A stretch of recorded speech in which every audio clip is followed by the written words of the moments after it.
Thank you. Representative Rivera. Thank you very much, Mr. Chairman. Thank you for your indulgence. And I similarly perhaps am going to offer an alternative perspective on this debate. This has been very instructive for me. I was particularly struck by the comments regarding welfare benefits from our government officials and the fact how we tried to bend over backwards to demonstrate that there were undocumented workers pay corporate income tax in this state, because when they are consumers, they are paying and being passed along the cost of corporate income tax, because that's what businesses do. They pass along the cost to their customers. So we have to remember they also pay for roads when they pay tolls. And when they're paying sales tax and property tax and corporate income tax, they're paying for schools and hospitals, and as I said, transportation in the state of Florida. But they're also doing something else that sometimes is not recognized. They are the nannies that are caring for the children. They are the folks that are picking the fruits and the vegetables. They're the folks that are mowing the lawns, fixing the roofs, changing the bedpans, washing the dishes in the restaurants, and cleaning the toilets and making the beds in the hotels. These are, for the most part, undocumented workers. Every year, I go to homeless shelters in my district and try to go to Thanksgiving and Christmas, for example, and I live in a district that is predominantly Hispanic. I have many people that speak, for the most part, Spanish and English, but also Spanish alone, but I have never found an illegal or undocumented worker in a homeless shelter. And I think the reason, and I try to find them, I really do try to find them, but they speak perfect English, and I asked them if they're illegal or undocumented. I never found one. And I think the reason is because many people come here, they come to work. Nobody comes to the United States to be homeless.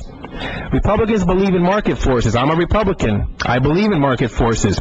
I believe illegal aliens are like illegal drugs. And just as the United States is the largest consumer of illegal drugs in the world, we are also the largest consumer of illegal workers or undocumented workers.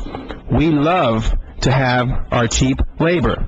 And until we cut the demand for that cheap labor, we will have an abundance of supply. Just as some are addicted to drugs, some are addicted to cheap labor and illegal aliens. If we want to get serious, let's go after the agriculture sector. Let's go after the construction sector, the hospitality sector, the restaurants, the hotels, and let's shut them down for hiring illegal workers. Let's go after their occupational licenses. If we really want to end illegal immigration, let's go after those industries. Now, those industries tell me they would collapse if we were to do that. That the agriculture sector, they can't find workers to pick the fruits. The Citrus Mutual, the lobbyists for the citrus industry in this state have told me, and they have shown me U.S. Department of Labor surveys, that over 50% of farm workers have said themselves they are illegally in this country. And since U.S. workers will not work in those occupations, they will not replace those workers. Right now, fruit and vegetables are not being picked and are dying on the vine because the agriculture industry cannot find enough workers. So let's look at the global immigration problem and the population. Let's look at the contributions. Let's look at the pros. Let's look at the cons. Let's look at the source of the problems.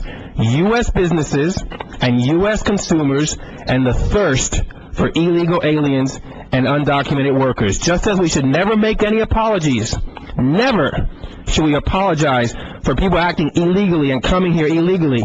We should not apologize for U.S. businesses and the U.S. government's deficiencies in enforcing immigration laws. We've already seen that the federal government has a failure to enforce laws with respect to corrections, but let's not place the blame anywhere else. If we do, if we forget about our thirst in this country for undocumented workers, then we are simply deluding ourselves. Thank you, Mr. Chairman. Thank you,